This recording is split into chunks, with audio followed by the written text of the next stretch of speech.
Every AFL journey is unique, but few are as relentless as this one. From a mid-season draft gamble to the heart and soul and captain of the Hawthorn Football Club.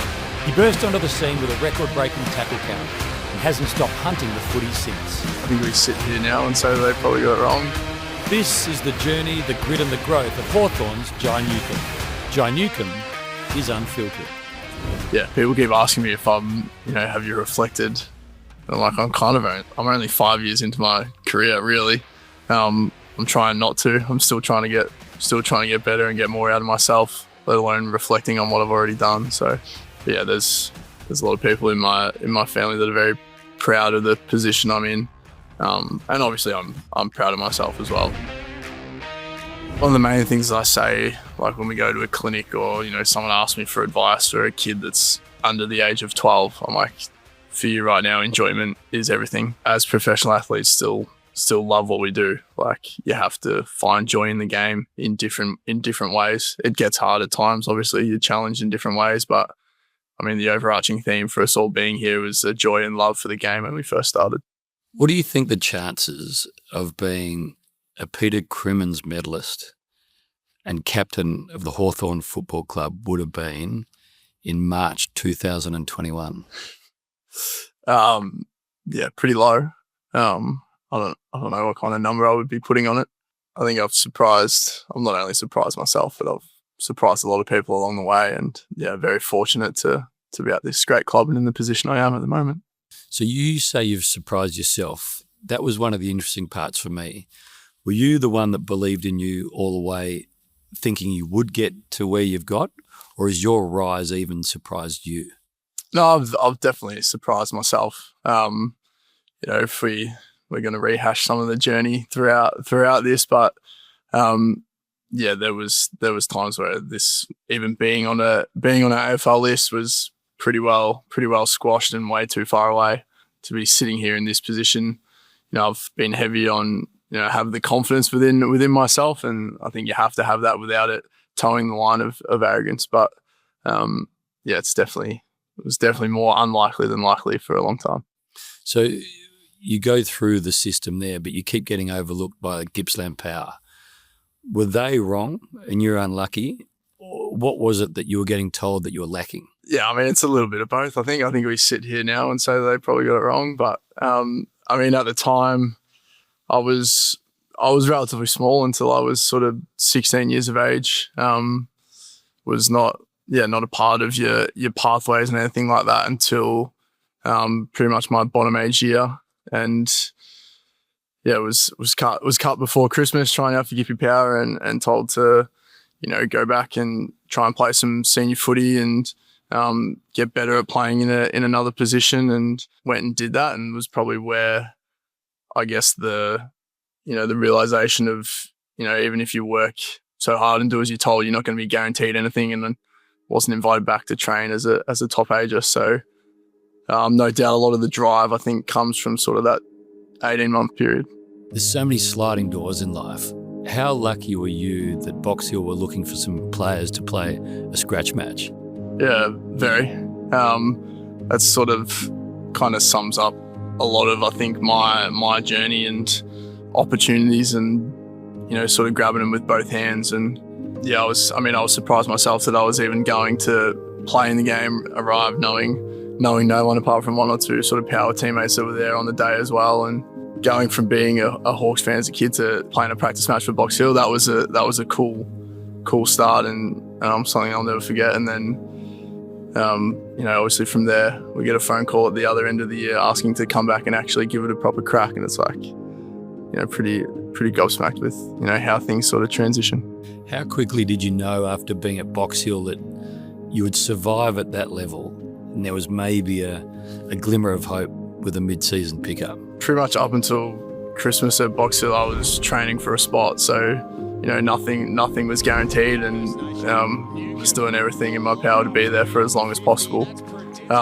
Were people making the right noises, or they're giving nothing away? I wouldn't say they were giving too much away, to be honest. I remember the phone call I got from Dan Napoli, who was the list manager at the time, and I was sitting in the front of work ute having my smoko, and just almost didn't know what to say on the other end of the phone call. Couldn't have been happier that I was getting the chance to hang around and keep going back. And that was probably when the realization of we're actually chasing this dream probably fully kicked into gear. When did you know you were going to the Hawks in mid-season draft? So I was sort of sitting there on the lounge room couch at home with just the immediate family. Obviously COVID still then, so immediate family around, and was pretty much hanging out till I think it was like pick 15 or 16 and just sort of biding my time till then. Unbeknownst to me, in a way, I was more popular than I thought I was, and lucky enough, Hawthorn weren't willing to risk trying to let me slide all that way. So it was pretty surprised when I went at 2, to be honest. And so who are you with at the time? You got mum and dad sitting there hoping. Yep. Then just life changes. Yeah. Mum, dad, sister, partner Georgia, and then mum's dad was there as well, and bless him, he's half deaf and didn't really know what was going on when it all sort of happened, which was quite funny. But the support from them from the very get-go has been amazing. I get a nice debrief text message from the game from Pa every week, and is he accurate? Somewhat, yeah. His views are interesting at times, but the impact I think he's had on my life, and especially the easygoing, should be right kind of attitude with it all, and the amount of joy that he's brought to my family and family friends that I know without really even needing to, has been awesome. He's lived on the Gold Coast for 30 years, holidayed there for almost every year of my childhood to go and see him, and the effort he makes to come and see us too by driving down and taking the time out of his life to put a smile on our faces. He's one of the people that I celebrate regularly. I'm very, very fortunate with the family support that I do have. You get drafted, hugs, and then it's like, right, I've got to resign from my apprenticeship. I've got to move, and I'm playing this weekend. Yeah, it was a quick turnaround. It's unbelievable, really. Yeah, I think it was 9 days. So Wednesday to the following Friday was draft to debut. Yeah, I was pretty emotional draft night. Like, I remember calls from Sam, who'd been my coach at Box Hill, call from Clarko, messages obviously going crazy as they do. Yeah, I cried when it came out, and like the first 5 minutes of it all was pretty emotional, and coming to terms with what actually has just happened.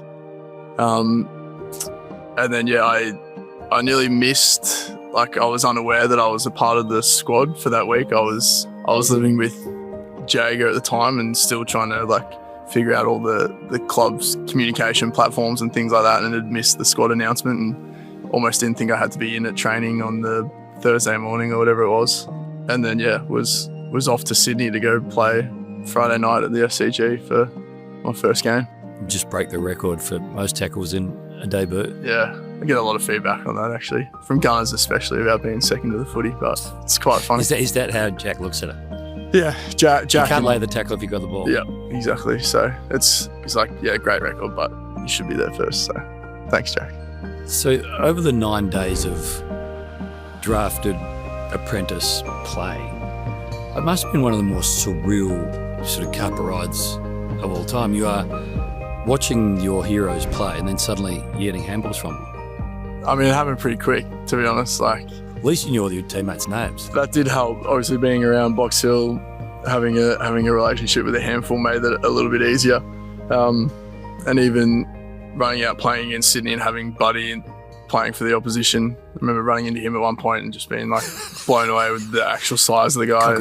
Yeah, almost. Jai, sensational debut, 14 tackles as well. You must love the hard stuff. Yeah, it's obviously really good to get on the inside and work with a couple of balls in our midfield as well. So all about the pressure tonight. If we had brought that, we knew we'd come away with a good result. So pretty happy. I actually don't remember the game that well, to be honest. I feel like the first sort of 2 weeks all blew by that fast, where my recollection of what I actually did in the game and how I was feeling doesn't sort of come back to me that well, to be honest.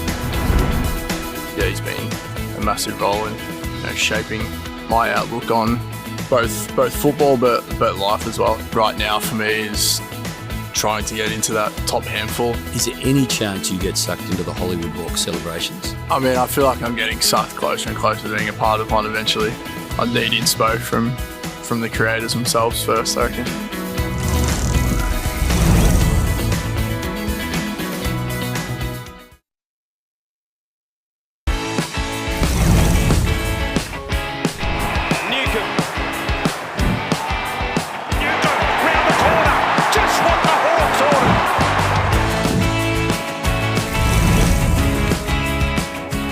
Who do you learn from around the place? Clarko's your first senior coach. Sam Mitchell's your first Box Hill coach. And then you've got sort of these old wise heads. What do you learn from them all? Yeah, I mean, I've been pretty fortunate with, I guess, senior players that have been here for guidance when I've first arrived. So Ben McAvoy, obviously my first captain when I walked through the door. Luke Bruce and what he was willing to offer to others, kind of like what Jack's doing now, and sort of does it in the background without any notice, and provided so much knowledge and clarity. Liam Shields was a big one too at the start when I first got here. Just willing to help out and offer help. Yeah, Sam and Colo, especially from being at Box Hill and transitioning through. Yeah, as a kid being a Hawks fan and watching him play, to then have a story that is so similar for that period of time is being something that's pretty awesome to relate to, and I think is a reason why we're able to get on so well and understand things the way we do, appreciate certain things in the game, and the reason why we're here a bit different to others, and he's been a massive role in shaping my outlook on both football but life as well outside of it. At the start, you were trying to become weekly, and then you sort of became arguably top handful. So you tried to stay there, and then you're worried that the decline was coming. That means it must be quite an anxious career. Yeah, 100%. Yeah, I mean, it's rings very true. I mean, right now for me is trying to get into that top handful and staying there. Definitely for the first 2 years, it's right. What do I need to do to stay? Yep. Stay in, get in, and stay in. Prove yourself. Confidence in your own game is, I think, what has helped me. But I've been able to be consistent, say, for the last 45-ish of those games, and have confidence within my own game that it's holds me in good stead and can perform. I wouldn't say, as a country kid, we're relatively relaxed more often than not too tightly wound. So I guess the expectation and the pressures of everything else that's going on outside of the actual game is pretty irrelevant to me, to be honest. Are you good at avoiding all of that? Yeah, I would say that's probably one of my best strengths in terms of being a player and avoiding. I've been very lucky that there's not a hell of a lot of scrutiny going around, to be honest, around me as a person or a player. But blocking out anything that's, whether it's club related, form related, going back to what I need to do to play well, has helped me for sure. The number 3, 44 to start, and then I think after 29 games, they give you one of the highest honours at the club. What did Lee Matthews say to you when he gave you the jumper? Yeah, so Lee's words were never get satisfied. Yeah. And that's, it's sort of hit home. I think it's sort of similar to Dad's constructive criticism, and there's always something else to chase, and the moment you're satisfied with where you're at, you're falling behind someone else who's trying to get the most out of themselves. So that message hit home from the moment I got it. Very, very honoured to have had Lee actually come into the building and present me with that jumper. People talk about him, and there's nothing but good words about him as a player and the fierce competitiveness that he went about things. And I don't think I'll ever replicate one of his best days in having something like 41 and 11 goals or something. So, I mean, it goes to show how impressive he was and how, lucky I've been to have met him and be able to spend sort of a good hour and a half, conversing through photos and media, things like that. But I'm just getting to know him a little bit. The Hawks sort of came from nowhere and excited everyone. The Hollywood Hawks Hog Ball thing. Like, what is Hog Ball? It's also a good question. I mean, I don't think myself will fully have my head wrapped around what fans call Hog Ball. I think it brings a smile to our fans' faces in whatever it may be. Bit of excitement, bit of flair. Something that's fun and enjoyable to watch, and it's made us very, very relevant in multiple ways, which is a good thing. The Hollywood Hawks, I look at the celebrations and the fun of it all. When I was growing up in the 80s, the Hawks, early 90s, there's no celebrations. But it's just such a nice way to play football, and looks like everyone's having fun. Yeah, I mean, that's sort of what we, pride ourselves on in a way is, we all work really hard to be out there on the weekend. So you have to find joy in things that we value. So then when you see that, you have to celebrate that and reward that in a way so that you keep seeing it and it becomes a repeated behavior. And we've been very good at celebrating things that we value and things that we like to see on the back of the right reasons, the right hard work, the right plays, things like that. Being a predictable, reliable teammate and celebrating what we value as a club. And the boy from Pūong is preliminary final bound. Is there any chance you get sucked into the Hollywood Hawks celebrations? You're very Lee Matthews number 3. I'll leave it to those guys. In a way, yeah. I feel like I'm getting sucked closer and closer to being a part of one eventually. And what's going through your mind as the potential silly? Oh, no, I got no idea in terms of what it could be.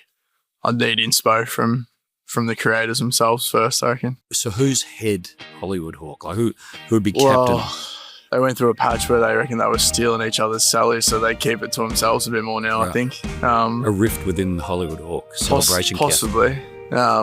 Depends what's relevant in the world, I think. Yeah. Like, obviously, Wiz has taken some of his from NBA players. I know Crocs ties back to where he actually grew up and where his family's from, so there's actually some meaningful meaning behind some of them. They're not all just for show, but it's certainly, puts a smile on my face watching them do it. I think the 2024 census said 643 people in Pūong. Takes you a 5-point turn to get out, but you find a way out eventually. Rumour has it the Guinness at the Pūong pub is not too bad. So rumour has it. Yeah.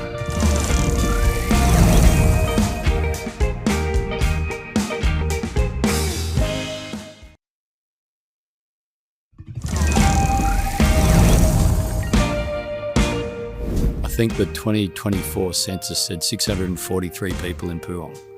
I'm from a town of 248 or something. There's something great about being in a small local community. Yeah, definitely. You're all sort of binded together, and you almost know everyone, and you want everyone to succeed and have joy in things. And that was the best part about, I guess, community sport as a kid. I think I went, you play basketball over the summer, and you go and play tournaments, and you're playing with the same seven or eight kids that I've played with them for 6 years. Yeah. And you just connected in so many different ways, and everyone wants joy and happiness a lot of it is through sport as well, especially in Pūong, through footy club, basketball, all those sorts of things. But yeah, it's about seeing other people succeed is big for everyone in community, I think. Why doesn't Pūong have these are questions that, I really want to know. Why is there no fence around the Pūong ground? It's sort of quite awesome. But is there a reason why? I'm not aware of a reason why.